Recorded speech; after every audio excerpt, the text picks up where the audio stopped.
Hello बच्चों, आप सभी बच्चों का स्वागत है ब्रह्म गुरुकुल में। और मैं मानवेंद्र सिंह लेके आया हूँ आपकी जो रेगुलर बेस पे जो कि साइंस है वो चल रही है, राइट। तो हम जो जहाँ से चल रहे थे वहां से हम पढ़ेंगे। और जो कि अभी तक जो बिहार स्पेशल स्पेशल बीपीएससी वाले बच्चों के लिए है, और यूपीपीसीएस वाले भी बच्चे पढ़ सकते हैं इस क्लास को। ठीक है, कोई नहीं। और ये क्लास रहेगी आपकी बीपीएससी में जो पिछली ईयर के पूछे गए क्वेश्चन है उनको हम करेंगे एक एक करके। तो सभी बच्चे आ जाएं और लग जाएं और अच्छी मेहनत से। आज हम फिजिक्स को खत्म कर देंगे और कल से हमारी केमिस्ट्री स्टार्ट हो गई है। ओके, तो हम स्टार्ट करेंगे। पहला क्वेश्चन क्या बोल रहे हैं हम, ध्यान से पढ़ेंगे। भारत द्वारा हाल ही में प्रक्षेपित किए गए अंतरिक्ष यान चंद्रयान 2 के एक भाग का लैंडर नाम क्या था? तो भैया, ये तो काफी पुराना क्वेश्चन है, 2020 का है। तो आप लोग तो चंद्रयान 3 और चंद्रयान 4 के बारे में जरूर पढ़ के जाएं इस बार। मैं कह रहा हूँ कि चंद्रयान 3 या चंद्रयान 4 का जो मिशन लॉन्च करने जा रहे आगे समय में लॉन्च करेगा, तो ये जो चंद्रयान 4 का क्या काम है, जो चंद्रयान 4 जाएगा, चंद्रयान 3 के बारे में अच्छा पढ़ लेना और चंद्रयान 4 के बारे में एक से दो क्वेश्चन आपको जरूर मिलेंगे क्वेश्चन, राइट। एक या दो क्वेश्चन जरूर मिल जाएंगे इससे रिलेटेड, राइट। चंद्रयान 4 मतलब प्रस्तावित है कि नहीं, जल्दी जाएगा और ये क्या काम करेगा, तो ये वो सारे काम करेगा जो चंद्रयान 3 नहीं कर पाया, राइट। जैसे कि नमूने लेके वापस नहीं आ पाया, है ना। और जैसे कि मानव को अगर जाना है चंद्रमा पर तो किस प्रकार से जाएगा, मतलब क्या क्या कठिनाइयां होंगी, वो सारे काम करने की कोशिश करेगा चंद्रयान 4। जिससे मानव को आगे समय में मानव को जो जाने के लिए प्रक्षेपित जो भी मिशन है, वो प्रक्षेपित नहीं, जो मतलब प्रस्तावित प्रस्तावित मिशन है उनकी जानकारी इकट्ठा करेगा चंद्रयान 4। ठीक है। तो भारत ने चंद्रयान 2 का जो लैंडर किया था, सबको पता है इसका आंसर। ये बहुत से पुराना क्वेश्चन हो गया। तो इसका नाम था, क्या नाम था लैंडर का? नाम विक्रम था। ठीक है।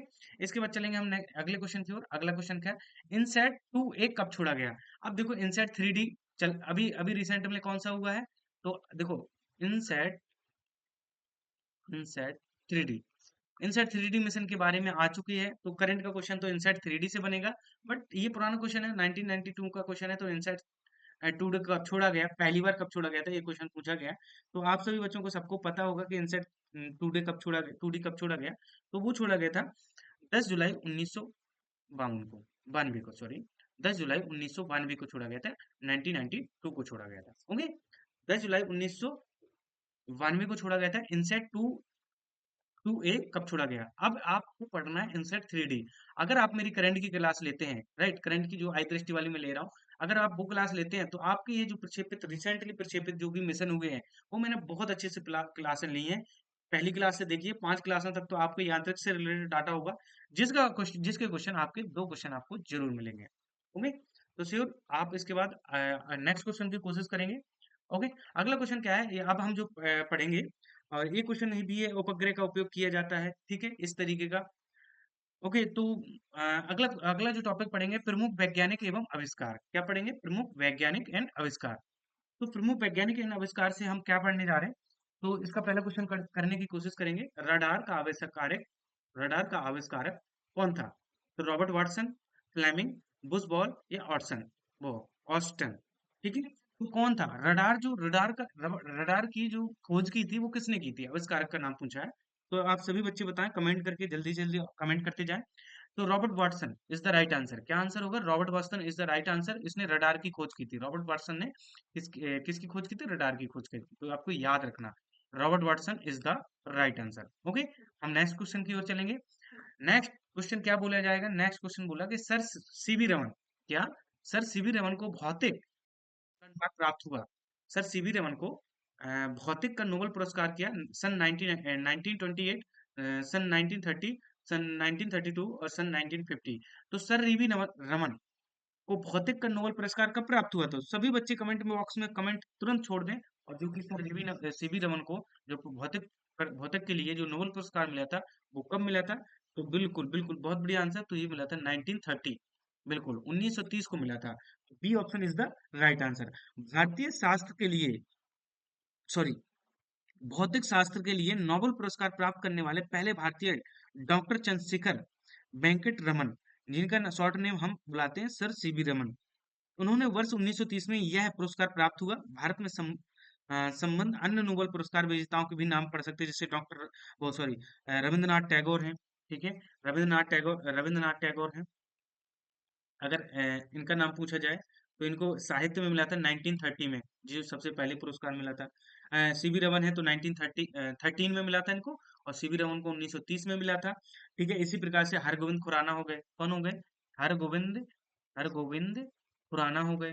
राइट, हरगोविंद खुराना हो गए, तो उनको कब मिला? तो हरगोविंद खुराना को जो मिला है 1968 में मिला उनको।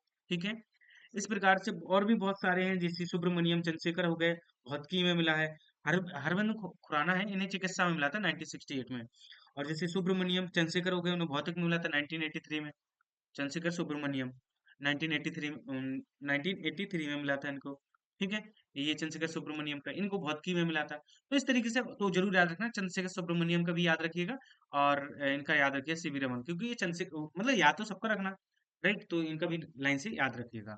ओके, तो इसके बाद हम अगले क्वेश्चन की ओर चलेंगे। अगला क्वेश्चन क्या बोल रहा है? अगला क्वेश्चन बोल रहा है टेलीस्कोप की खोज किस वैज्ञानिक ने की थी? न्यूटन, जेम्स वॉट, या हम्पी डेवी, या गैलीलियो?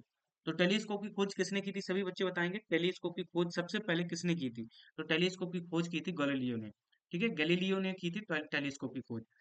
ओके, चलें इसके बाद अगले क्वेश्चन की ओर। वेरी गुड, बहुत बढ़िया, सभी बच्चे देते जाएं इसका आंसर। हाँ, अगला क्वेश्चन क्या बोल रहा?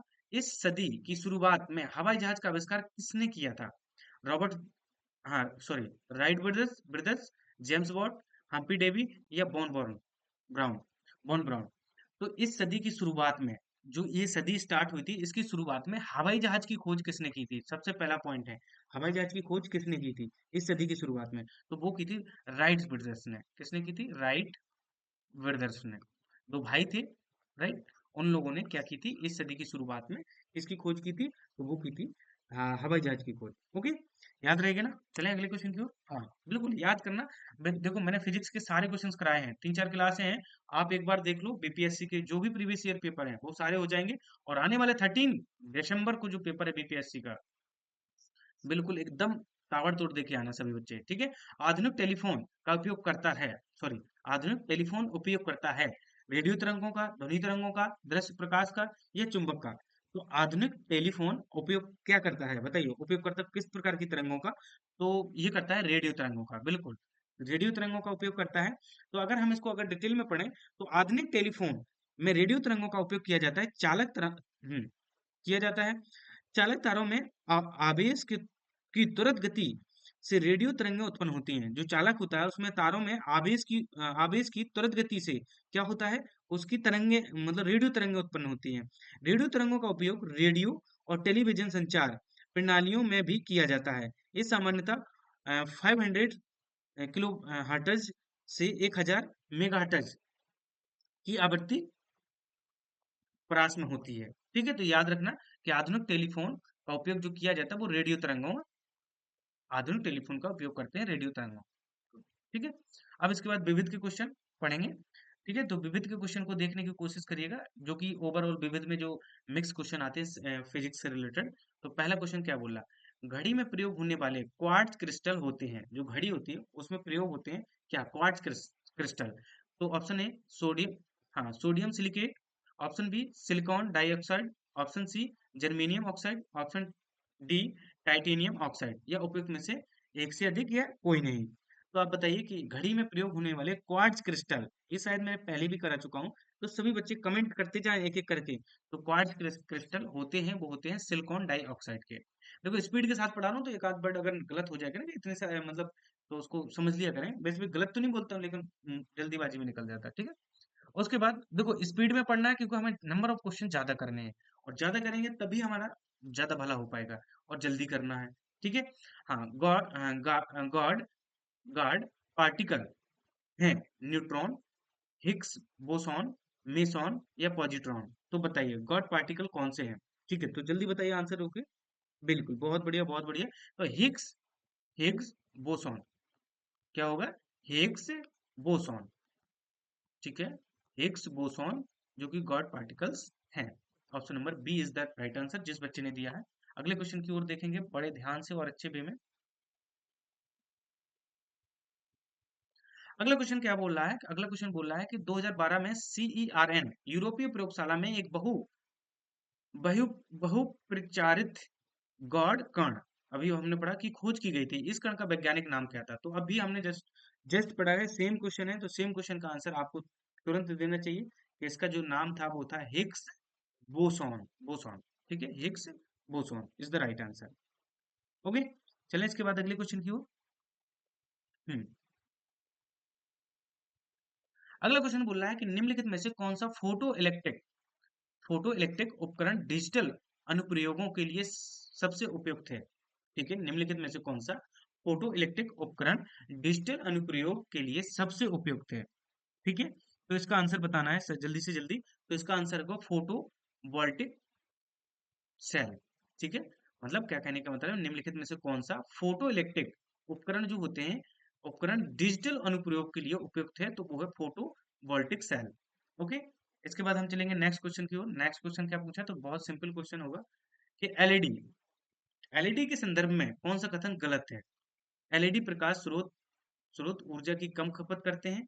एलईडी प्रकाश बल्बों से अधिक अवधि तक कार्य करते हैं। एलईडी में पारा प्रयुक्त होता है जो मनुष्य के लिए हानिकारक होता है। एलईडी में ट्रैफिक सिग्नल लाइटों में प्रयोग किया जाता है। ट्रैफिक सिग्नल लाइटों में प्रयोग किया जाता है एलईडी का।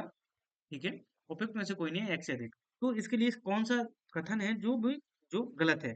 ठीक है, तो वो बताना है। तो इसका जो आंसर होगा वो होगा option number C is the right answer. LED में पारा प्रयुक्त होता है। ठीक है, और जो मनुष्य के लिए हानिकारक है, तो ये गलत आंसर है। ठीक है, ये गलत आंसर है। एलईडी एक अर्धचालक उपकरण है। कैसा जो उपकरण है एलईडी, तो एलईडी एक अर्धचालक उपकरण है। ठीक है, पहला पॉइंट। दूसरा पॉइंट, जो विद्युत धारा प्रवाहित होने पर प्रकाश उत्पन्न करता है, जो विद्युत जब धारा प्रवाहित होती है जब प्रकाश उत्पन्न करता है, इसके मिश्रण में गैलियम फास्फाइड, वेरी इंपोर्टेंट, इसके मिश्रण में गैलियम फास्फाइड और इंडियन गैलियम नाइट्राइड आदि का उपयोग किया जाता है। तो किसका उपयोग करते हैं, पहला पॉइंट है। तो पहला पॉइंट है, एक सेकेंड, गैलियम फॉस्फाइड। ठीक है, और दूसरा है इंडियन, क्योंकि हमें ये थोड़ी सी नई चीजें जरूर याद होनी चाहिए, है ना, क्योंकि आज के समय के हिसाब से बहुत जरूरी है। Gallium, Indian gallium nitride. ठीक है, तो ये दो चीजें होती हैं, ये किसमें, एलईडी में उपयुक्त होता है, ना कि पारा, जो मनुष्य के लिए हानिकारक होता है ना। तो उपयोग और हाँ, और इसमें पारा ये जो एचजी होता है वो उपयोग नहीं किया जाता है। तो ऑप्शन नंबर सी क्या है, ये एक तरीके से गलत है एलईडी से रिगार्डिंग, तो यही सही हो जाएगा। ओके, चलें इसके बाद अगले क्वेश्चन की ओर। हम्म, थोड़ा स्पीड के साथ पढ़ा रहा हूँ, और आज मुझे लगता है कि अभी खत्म हो जाएगी जल्दी से जल्दी। तो दूसरी क्लास भी आ जाएगी आपकी, जो कि केमिस्ट्री की है ना। तो अगला क्वेश्चन क्या बोला, अगला क्वेश्चन बोला कि निम्नलिखित में से कौन सा फोटो इलेक्ट्रिक उपकरण डिजिटल अनुप्रयोगों में सबसे उपयुक्त है। तो यार अभी सेम क्वेश्चन कराया मैंने, कराया कि नहीं बताओ। तो इसका भी आंसर क्या हो जाएगा, इसका आ जाएगा फोटो वोल्टिक सेल। ठीक है, थोड़ा सा चेंज है, बताओ कितनी बार क्वेश्चन आया बीपीएससी में। तो ये कौन सा, निम्नलिखित में से कौन सा फोटो इलेक्ट्रिक उपकरण डिजिटल अनुप्रयोगों के लिए सबसे उपयुक्त है। डिजिटल अनुप्रयोगों के लिए सबसे उपयुक्त है, तो फोटो वोल्टिक सेल।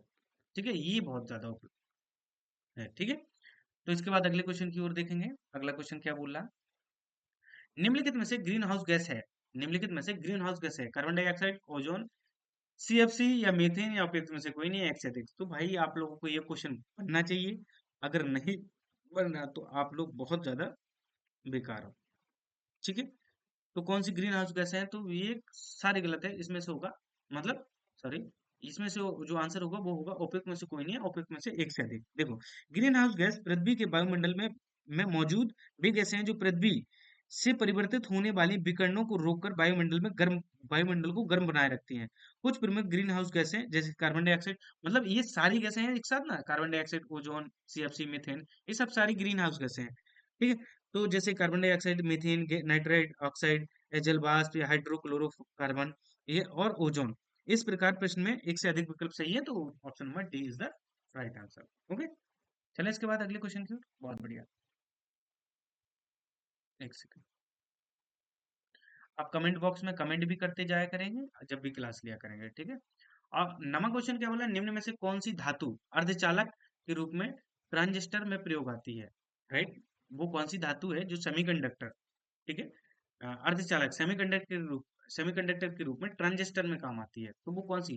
तांबा हो गया, जर्मेनियम हो गया, या ग्रेफाइट हो गया, या चांदी हो गया। तो बताइए वो कौन सी धातु है? वो है जर्मेनियम। कौन सी होगी? जर्मेनियम। ठीक है, याद रखना ये वो धातु है जो किसमें सेमीकंडक्टर में वो सेमीकंडक्टर के रूप में इसमें ट्रांजिस्टर में काम आती है, जर्मेनियम।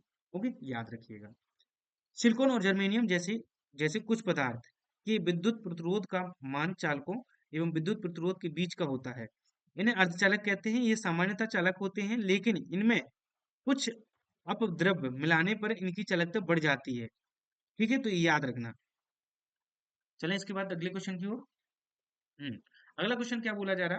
अगला क्वेश्चन बोला बोला जा रहा है कि प्रथम